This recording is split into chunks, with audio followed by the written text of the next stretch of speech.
Fallout from the destruction of the Romulan system dominated interstellar events in 2388.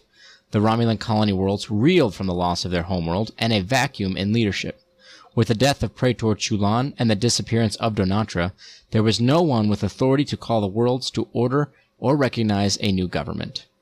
The Leadership Council of Raytor III declared itself the new Romulan Senate and Raytor III as the new capital of the Romulan Star Empire, but it was quickly challenged by the leaders of H&R Prime and Abraxas V, who made similar claims. One person many looked toward to pull the Romulan people back together was Admiral Taris. She concentrated on evaluating what military forces remained and issued a call for all remaining Romulan ships, even deep space exploration vehicles, to return to Romulan space. Internal squabbling and politics hindered the Federation's relief efforts in Romulan space. The Federation Council dispatched a fleet of ships to provide food and aid to refugees and to help with displaced survivors of the disaster find new homes. But Starfleet found it was forced to negotiate with each of the colony worlds separately. What one world welcomed, another saw as a false friendship or even act of war. The fight between the three capital worlds further complicated issues because any assistance given to one of them must be granted to all to avoid accusations of favoring one faction or attempting to interfere with Romulan internal affairs. Most of the Federation's allies agreed to send ships and supplies to supplement the Romulan relief effort. Even the Cardassians, who were still struggling to rebuild their homeworld, agreed to a token of contribution. But the Federation's appeals to the Klingon Empire to join the relief convoys was harshly rejected. The Klingons will offer no treaty, no aid, and no hand that is not holding a blade, Chancellor Martok responded. Hardliners of the Klingon High Council, led by Chancellor Jimpock, demanded that both the Romulans and the Federation be made to pay for the destruction of the fleet led into Romulan space by Worf. Some argued that because Martok handed command of the fleet to his friend Worf, a Federation ambassador, rather than a general in the Klingon Defense Force, that the entire affair may have been a trick to weaken the Empire. These hardliners argued that even if it was not a plot, the fact remained that hundreds of warriors died under the command of a Federation official. In some Klingon minds, that made the Federation responsible for their deaths. Martok rejected insinuations that Worf's appointment was part of a cowardly Federation trick, and issued a standing challenge to anyone who dared to insult the honor of a member of the House of Martok. And, despite heavy pressure from hardliners of the Council, the Chancellor ultimately refused calls to retaliate against the Federation. Although a diplomatic crisis was averted, this was yet another strain on an alliance that had already been tested by the retaking of Khitomer and the Klingons' conflict with the Gorn. Analysis reported that the Federation-Klingon relations were at their weakest point since the Klingons briefly withdrew from the Khitomer Accords in 2372. Also occupying Martok's time in 2388 was a possible treaty with the Orions. Realizing that their homeworld in the Rigel system was beset with pollution and was almost completely depleted of natural resources, and the Starfleet crackdowns on criminal activity were a serious problem for syndicate operations, a delegation of Orions, led by Milani Dalan, opened talks with both the Klingons and the Breen for possible assistance. Milani dangled the promise of Orion support and stockpiles of ancient knowledge and treasures, but refused to commit to either side until they detailed what they could offer the Orions in return. For his part, Worf remained on Kronos, recuperating from his injuries and fulfilling his duties as Federation ambassador to the Klingon Empire. On stardate 65548.43, he was present for the birth of his second son, Kadan. On stardate 65776.64, the Federation News Network broke a story that reported the Vulcan Science Academy knew of the threat to the Romulans, but refused to take action to assist the Romulans before the destruction of their homeworld. The outcry was immediate. The Vulcans' decision was condemned by dozens of politicians and analysts. 17 independent planets recalled the ambassadors to Vulcan in protest, as did Federation members of Pacifica and Zaron II. 2 days later, the Federation Council voted to open an investigation into the Vulcans' refusal to help the Romulans, as well as the implications of the Academy's work in red matter manipulation. The Federation President made a public appeal in an address to the Federation Council for member worlds to remain calm and not to ostracize Vulcan or anyone involved. In this time of strife, we need to remain united, President Nanita Bako said. Assigning blame does not heal the injured, soothe the stricken, or comfort the grieving. Infighting continued among the leaders of Romulan colony worlds. While basic needs were being met and Starfleet was delivering supplies and replicators to every world that would accept their help, the Romulans lacked a stable government, and the chain of command of the military was chaotic. Throughout the course of 2385, 5 Romulans tried to seize the Emperor's throne. More than 24 people declared themselves praetor, and at least a dozen more claimed the role of supreme commander of the Romulan fleet. Most of these leaders fell prey to quick assassinations. A fortunate few were simply ignored.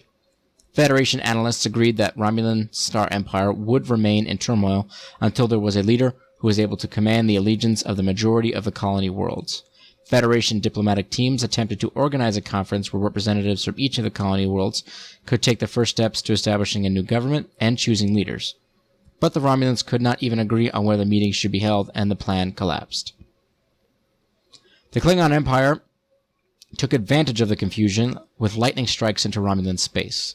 The Empire took control of Trainmore Sar and the Nuquesia systems in a matter of days, and was poised to strike deeper into Romulan territory. The Klingons temporarily halted their advance when Starfleet sent a fleet to protect the Romulan-Klingon border, but tensions remained high, and there were reports of minor skirmishes between Federation and Klingon starships. The campaign to conquer Romulan space was not the only military conflict the Klingon Empire was engaged in during 2389. Their conflict with the Gorn, which had quieted after the Battle of Gila 4, erupted again when the two powers struggled to control the Gamma Orionis system. The Gorn took advantage when King Slaths negotiated with Nausicaans, who agreed to contribute ships and weapons to the Gorn war efforts in exchange for rights to several asteroid belts and a substantial payment. The Klingons refused to give up the fight for Gamma Orionis, winning several battles even when outnumbered, and Starfleet intelligence reported that there were no signs that the conflict would end anytime soon. In addition, internal strife divided the Klingon noble houses. On stardate 66091.53, a Khan of the house Mokai slew Kadas, son of Bavat. The death reignited a century-long blood feud between the two houses, and Bavat threw all of his efforts into hunting down every member of the house Mokai. Allies of both the noble families entered into the fight, but at the end, Akan was the last of his house. After Akan fled Kronos, he was run to ground by agents of the House of Bavat, who cornered him on Hatoria on stardate 66306.71. 2 days later, Bavat defeated Akan in ritual combat, and Chancellor Martok formally dissolved the House of Mokai. The Cardassians took a major step forward towards self-sufficiency when they voted to replace the Reconstruction Committee with democratically elected leaders.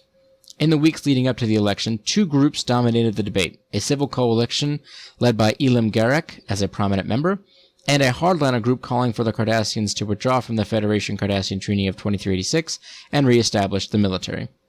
Garak's coalition won a narrow victory, and its first act reformed the Detapa Council. The council faced its first controversy when it voted to send 6 ships to assist the Federation's recovery efforts in Romulan space. Even though polls showed that most Cardassians felt that they should reserve their resources, the Federation Council's decision to cut funding for Cardassian reconstruction by 30% made aid to the Romulans even less popular, and support for the council plummeted. Speaking to reporters from the shattered remains of the University of Kulat, Elim Garak defended the council's actions. "We've seen what suspicion and backroom deals have brought us," Garak said. "We know what happens when we turn our backs on the rest of the galaxy and just worry about what happens on our own street, in your own city, and on your own planet. Maybe it's time to try something different." One of the first industries to be restarted in the Cardassian space was mining. A former member of the military, Gul Madred, acquired the rights to several mineral-rich planetoids and began building a large mining operation in the Septimus system. Federation President Nanita Bako focused on smoothing relations between Vulcan and other worlds of the Federation. She and Ambassador Jean-Luc Picard did much to soothe the wounds caused by the revelation that the Vulcans may have known about the threat of the Hobus supernova. On stardate 66839.72, the Federation Council announced the results of the investigation of the Hobus supernova and the Vulcan Science Academy's research into red matter manipulation. The Council decided that the Vulcans may not have realized the full extent of the threat of the Hobus supernova, as the explosion was greater and more violent than any supernova previously recorded. In addition, the chain reaction of the detonation could not have been predicted, and the Council recommended that the event be studied further. However, the Council criticized the Vulcan Science Academy for creating red matter without consulting or informing Federation authorities. In a speech before the Federation Council, Councillor Telos of Vulcan expressed regret if any of the actions or inactions of her people caused harm to the Federation. She announced that all of the Academy's red matter was on board the jellyfish when it disappeared, and that the Vulcan Science Academy pledged to do no further red matter manipulation research without full knowledge and cooperation of the Federation Science Council. To the Romulans, she directed a single statement: "We grieve with thee." At the end of her address, Telos said it was only logical to change who speaks for Vulcan, as the past year made it clear that she was inadequate to the task. She resigned from the Federation Council and returned home. In the courts, the case of the photonic life form known as the Doctor made a small advancement after years of being stalled in hearings and appeals. On Stardate 66954.79, a Federation judge ruled that the lawsuit could be expanded into a class action suit encompassing all sentient artificial life forms in the Federation. "This is about more than one being an immobile emitter," said Elisa Cogley-Shaw, a lawyer for the Sung Foundation. "This is about basic rights." Cogley-Shaw said that while the expansion of the lawsuit may mean that it would remain tangled in the courts for years to come, its ultimate resolution may mean an end to the forced servitude of more than 600 EMH Mark I holograms, and, as Starfleet re-equips more of its starships with holo projectors to expand the usefulness of photonic tools such as the emergency command and emergency medical holograms, someday those life forms could be considered Starfleet officers with all the rights and privileges of their rank.